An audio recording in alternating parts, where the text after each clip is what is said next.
Webcam está ok, microfone está ok. Opa!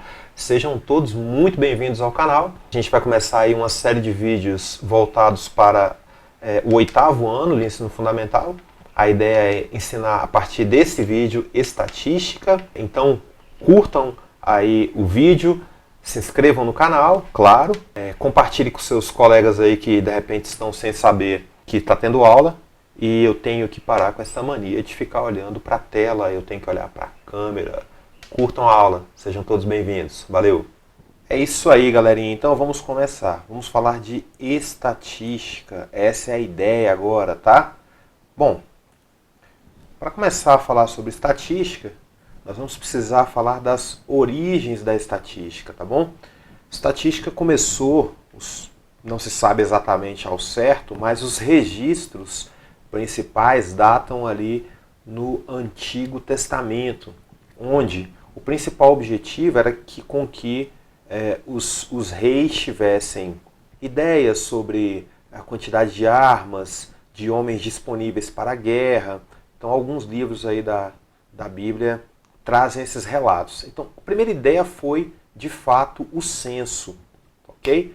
O censo, como a gente pode ver em uma dessas duas figuras aqui, na de cima, na mais alta aqui, nós temos a ideia de censo. O que é o censo, então? O censo nada mais é do que a pesquisa onde ela é registrada, é feita uma contagem daquilo que se quer contar, no caso aqui no Antigo Testamento era a quantidade de homens prontos para a guerra, a quantidade de armas existentes, cavalos, carruagens, etc. Repare também que há uma fila para conversar com esse pesquisador, ou seja, com esse entrevistador. As pessoas iam até o entrevistador. Então o censo de antigamente era feito assim. Tá? No Novo Testamento também, nos Evangelhos, constam que José levou Maria e Jesus para o censo, né, para responder ao censo. Então, antigamente o censo era assim, as pessoas iam até o pesquisador. Não é o que acontece mais hoje em dia, né? Hoje em dia, o pesquisador do instituto chamado IBGE passa na porta das nossas casas e faz as pesquisas que o governo deseja, ou seja, a quantidade de pessoas, quantas estão na escola, qual é a renda, e etc. Todas aquelas informações que são importantes para o governo realizar o seu trabalho. 4 verbos importantes quando a gente fala de estatística. O primeiro é coletar. A gente vai falar de cada um deles, tá? Coletar, no sentido de colher. O segundo, organizar. Então, depois, uma vez coletadas as informações, nós temos que organizar. Depois, analisar, ou seja, nós vamos tirar algumas conclusões depois que os dados estiverem organizados. E por fim, a gente vai comunicar os dados, divulgar, né? Em alguns livros a palavra comunicar é trocada pela palavra divulgar. Vamos falar então do verbo coletar. O que significa coletar em estatística? Para falar sobre o verbo coletar, primeiro eu preciso definir o que é população. Quando eu falo de população, eu estou falando de todo. Não precisa ser necessariamente pessoas, tá? Mas todo um conjunto de dados a ser observado, tá certo? Muitas vezes eu não tenho como observar toda uma população. Então, por exemplo, a gente pode pensar em todos os alunos do 8º ano da nossa escola, em todos os alunos da nossa escola de um modo geral, ou todos os alunos do vespertino da nossa escola, ou ainda todos os alunos do ensino fundamental. Bom, a ideia de população, então, é bem abrangente, tá certo? Então, toda vez que a gente observar um conjunto de dados, esse conjunto de dados é população. Bom, eu posso mudar e não pensar necessariamente em pessoas, eu posso estar pensando em dados sobre essas pessoas. Por exemplo, idade dos nossos alunos lá do 8º ano, ou notas na prova de matemática dos alunos do ensino fundamental. Essa é uma ideia inicial e bem rápida de população, tá? Bom, nem sempre eu vou poder analisar uma população inteira. Às vezes, Às vezes eu não vou poder analisar e às vezes não será preciso analisar a população inteira. Então eu vou analisar o que a gente chama de amostra. Eu vou lá e pego uma parte da minha população, um conjunto da minha população, um subconjunto, aliás. Tá? Com essa amostra eu consigo ter uma noção razoável do que eu quero. Então, por exemplo, eu não preciso, no exemplo de notas dos alunos na prova de matemática, é como se nesse quadro aqui eu tivesse todos os alunos da escola, né?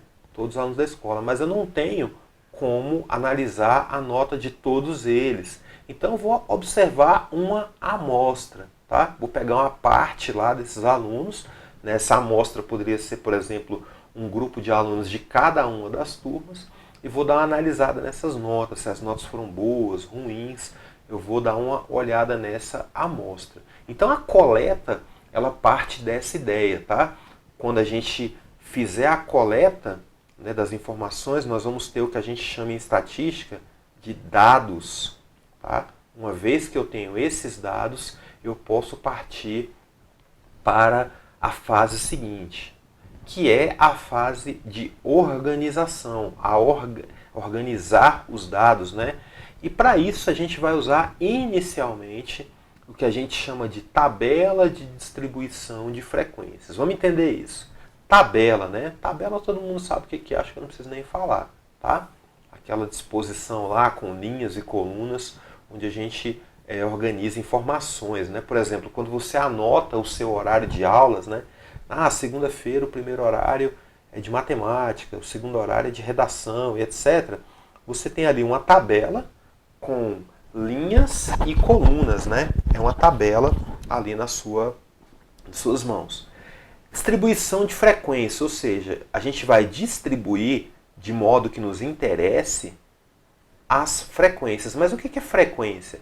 Frequência em estatística é a quantidade de vezes que uma determinada coisa aconteceu. Então vamos pensar em um exemplo aqui, né? Eu posso pensar assim em notas e alunos. E vamos pensar da seguinte maneira. Vamos supor que em uma determinada prova aí, eu tive alunos que tiraram notas que variam de 0 a 5. Eu vou colocar aqui, nota 0, ninguém gosta, mas tem. Vamos supor que eu tenha observado que 3 alunos tiraram nota 0, que outros 12 tiraram nota 1, 15 tiraram nota 2, 20 tiraram nota 3, 10 tiraram nota 4 e apenas 5 tiraram a nota máxima, tá? E aí eu vou escrever aqui o total. Bom, o que é o total? Total de alunos observados, né? Esse total, então, é 3 mais 12, que dá 15, mais 15, 30, mais 20, 50, mais 10, 65. Então, eu observei aí um total de 65 alunos. Então, ou seja, o que é esse 65? É justamente a minha amostra, tá? Cada uma dessas linhas aqui, né, de 0 até 5, é o que a gente vai chamar de classes. Classes de quem? Da minha distribuição de frequências, tá? Uma vez que eu tenho essa tabela feita, pronta, eu tenho aqui uma organização dos meus dados. Então já sei o que aconteceu. Eu não sei quanto o Joãozinho tirou, quanto a Mariazinha tirou. Mas eu sei que 3 alunos tiraram 0, 2 alunos tiraram 1 e daí por diante, tá? Esse aqui é um exemplo, é uma ideia de tabela de distribuição de frequências. Então, um outro exemplo que eu posso ter aqui é idade dos alunos do 8º ano Y, sei lá, em anos. Então, coloquei aqui a idade e a frequência, que eu chamo de absoluta, ou seja, a contagem, tá? Eu costumo até brincar em sala que para fazer uma tabela de distribuição de frequências, basta saber contar. Tá? Se você conta direitinho, você não vai errar, tá? Então, alunos com 12 anos são 14. Alunos com 13 anos são 22. Alunos com 14 são 11. e alunos com 15 anos de idade são 3, tá? Essa, então, é uma outra maneira de mostrar uma tabela de distribuição de frequências, agora na horizontal. Aquela que eu fiz foi na vertical. Parte de análise. Bom, a gente analisa os dados de uma distribuição de frequência, né, quando a gente vai lá e tira dessa tabela de distribuição de frequência já organizada algumas informações. Por exemplo, eu posso dizer que a turma tem um total, voltando para aquele exemplo lá do oitavo Y, a turma tem um total de 50 alunos. Como é que eu sei que são 50 alunos? Simples, eu olho aqui para a minha lista, para a minha distribuição de frequência e vejo que eu tenho 14 de uma certa idade, 22 de outra idade, 11 e 3. Então, ou seja, 50 alunos por quê? Porque são 14 mais 22 mais 11 mais 3, tá? Que dá os 50 alunos. 14 alunos têm 14 anos ou mais. Então, ou seja, se eu olhar para cá, 14 anos ou mais, o que é 14 anos ou mais? São aqui, ó, de 14 ou 15 anos, né? E aí eu vejo que temos 11 e 3. Então, 11 mais 3 é realmente igual a 14. Então, esses 14 anos ou mais aqui, né, são esses 11 alunos que têm 14 anos e esses 3 que têm 15 anos. Mais da metade da turma, ou seja, 36 alunos, tem 13 anos ou menos. Então vamos lembrar aqui, a turma tem 50 alunos. O que seria metade disso? Metade é 25, né? Quando eu olho para cá, para 13 anos ou menos, eu vejo que eu tenho 14 e 22. Então 14 alunos têm 12 anos, então 14 mais os 22 aqui que tem 13 anos. 14 mais 22 realmente dá 36 e esses 36 alunos têm 13 anos ou menos que isso, tá? A amplitude de idade da turma é de 3 anos, desculpa. O que eu quero dizer com amplitude de idade? Ou seja, a menor idade, a maior idade menos a menor idade. Tá? Que no nosso caso aqui é 15 anos, que é a maior idade que nós temos lá, menos 12 anos. 15 menos 12, 3. Tá certo? Então tá aí a ideia de analisar. A gente pode tirar muitas outras informações daqui, mas essas são algumas das mais relevantes. Afirmações que a gente pode fazer depois de coletar dados e organizar esses dados. Tá bom? Como exercício, então, eu vou pedir para que vocês façam o seguinte, uma leitura atenta das páginas 62 até 65 do nosso livro. Além de assistir essa videoaula, façam a leitura do nosso livro. E responder aos exercícios propostos de 1 a 6 na página 65 do livro que a gente usa em sala de aula. Ok? Façam os exercícios, mandem as suas dúvidas pelo nosso fórum lá do GR8 e também por aqui, tá? Se você tem alguma dúvida nesse vídeo, manda aqui nos comentários que eu vou responder o quanto antes. Avisa os seus colegas aí que estão distraídos e não estão lembrando que está tendo aula. E vamos lá, vamos vencer essa guerra.